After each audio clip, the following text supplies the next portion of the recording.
Nietzsche is forthrightly blaming the Judeo-Christian moral tradition for the rise of the slave morality. For Nietzsche, there are no essential differences between Jews and Christians.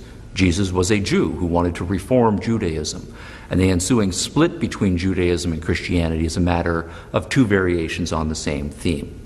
Jews and Christians share the same roots, the same general approach to morality, and Nietzsche traces the origin of that morality back to a decisive event that occurred early in Jewish history, before the time of Moses.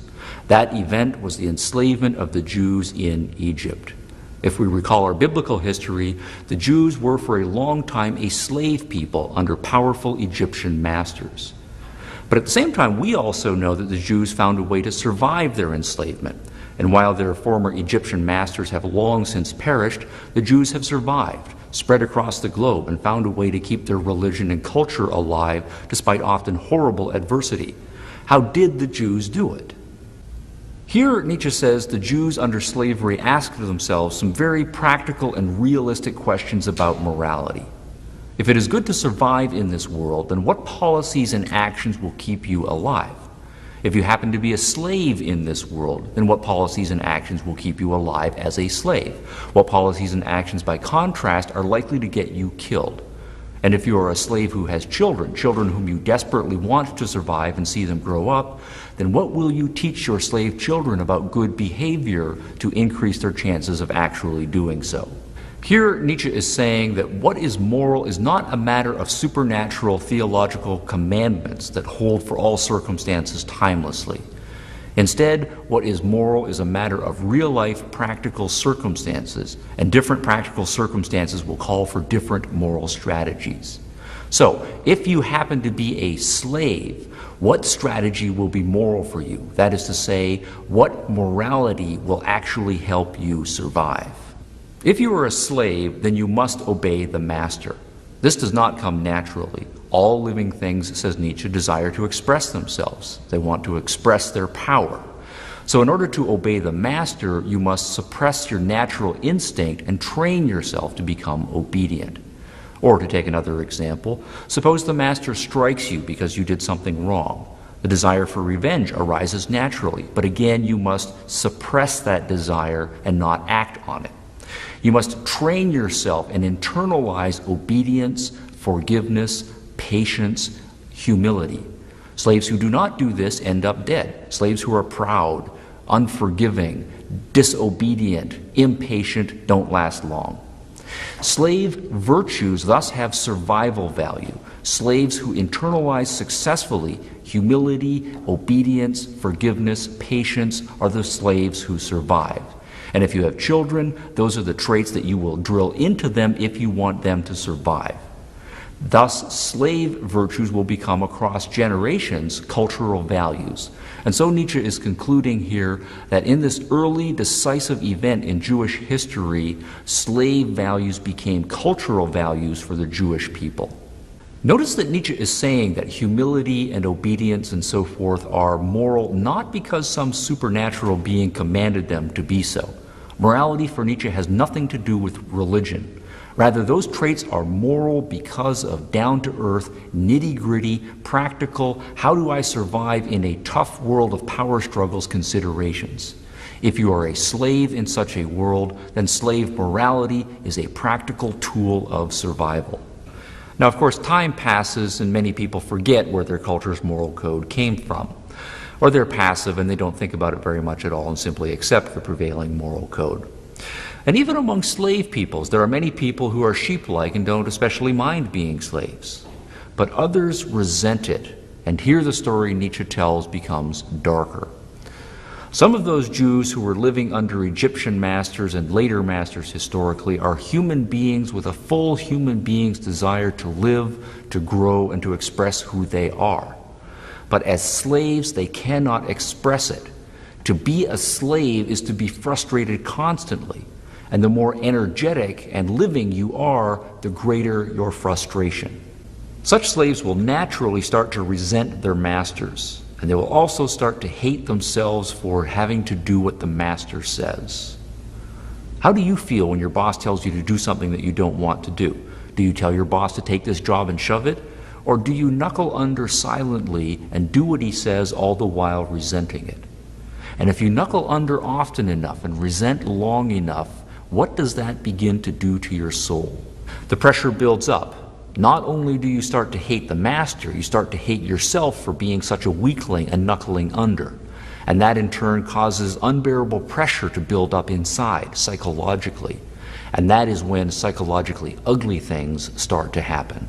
Nietzsche puts the point this way: the outward discharge was inhibited and turned backward against man himself. Hostility, cruelty, joy in persecuting, in attacking, in change, in destruction, all this turned against the possessors of such instincts.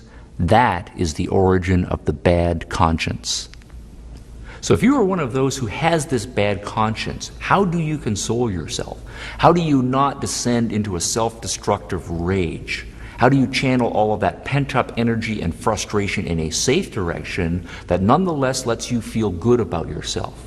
You cannot take real revenge against the masters. You don't have the strength for that. But what about fantasy revenge?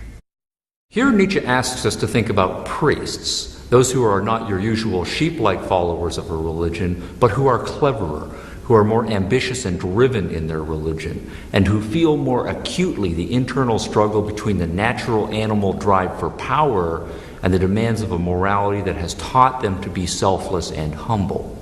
Inside such priests, Nietzsche says, we find the most interesting and disturbing psychological phenomena.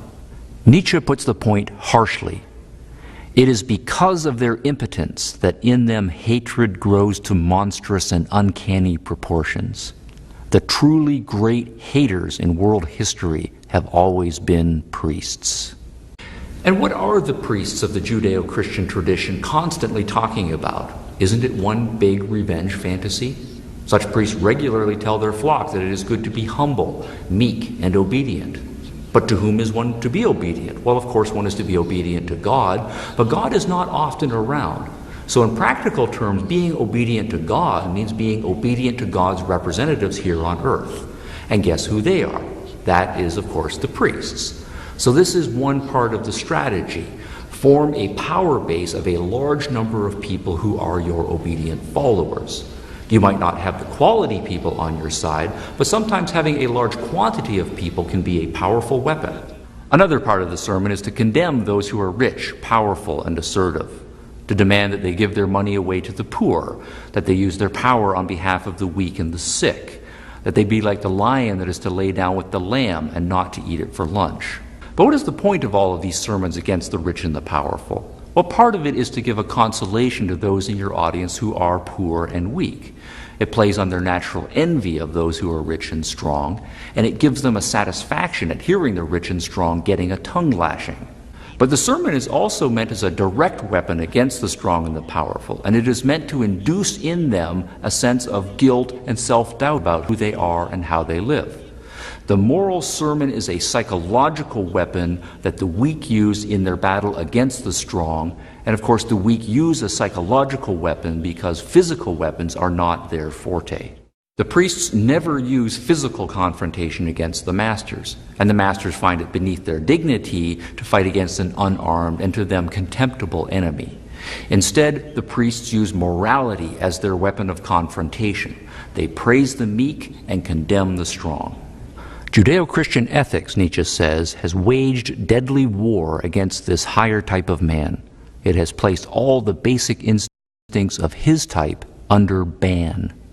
The Judeo-Christian moral code, Nietzsche concludes, becomes part of their revenge strategy. Its point is to help the weaker survive in a harsh world in which they are often on the receiving end of the big stick.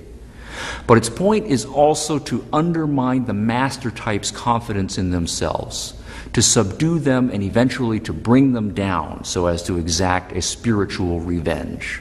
As evidence of this, Nietzsche reminds us of standard Judeo-Christian rhetoric about how, despite appearances, the poor, the sick, and the meek will triumph in the end. Their kingdom will come, and God will visit his wrath upon the rich and the powerful. And in a perfect catch, Nietzsche here quotes St. Thomas Aquinas, patron saint of Catholic theology and the most influential Christian philosopher of the last millennium. In order that the bliss of the saints may be more delightful for them, and that they may render more copious thanks to God for it, it is given to them to see perfectly the punishment of the damned. So boiling all of this down to two essential points, Nietzsche believes that the slave morality of the Judeo-Christian tradition is part of a twofold strategy. On the one hand, it is a survival code that enables the weak to band together for mutual support. And more sinisterly, it is part of a revenge and a power play in their ongoing battle against the strong. And in Nietzsche's judgment, there is no serious question about who is winning this age-old battle. An early Christian church father named Tertullian once asked rhetorically, "What has Athens to do with Jerusalem?" In early church history, Christians such as Tertullian were often argued with and even mocked by philosophers coming out of the pagan schools of classical Greek philosophy. The point of Tertullian's reply, "What has Athens to do with Jerusalem?" was that the traditions that came out of Athens and the tradition that came out of Jerusalem were opposed and have nothing to do with one another. They are part of an ongoing battle for dominance of the soul of the Western world. Nietzsche agrees, but he phrases the point differently. Jerusalem is the home of the major Western religious traditions, all of them stemming from Judaism. But instead of Athens, Nietzsche points to Rome as the greatest height the pagan traditions achieved. In Rome, the philosophy and the art of the Greeks combined with the political and military genius of the Romans to create the greatest empire the world had ever seen.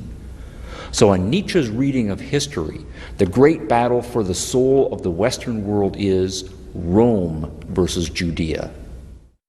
And as evidence of whether Rome or Judea is winning, Nietzsche asks us to consider to whom one kneels down before in Rome today. The Judeo-Christians have taken over Rome, and to use Nietzsche's words, everything visibly is becoming Judaized, Christianized, mobized.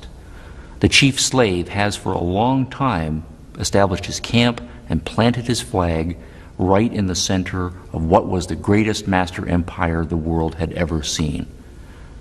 All of this is a great moral crisis, Nietzsche urges us to think, for the future development of mankind is at stake. What kind of species do we want to be? In what ways do we want to develop? The moral code we choose will set our course. What most people see as the only morality possible, Judeo-Christian morality, Nietzsche sees as a threat to human development. For that morality damns the traits of assertiveness and egoism and independence and risk-taking that make human development and greatness possible.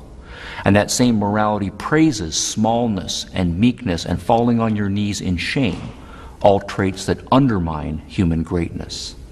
Nothing stands more malignantly in the way of mankind's rise and evolution than what in Europe today is called simply morality.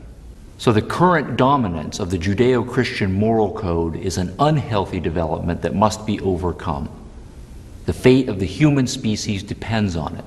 We must go beyond good and evil.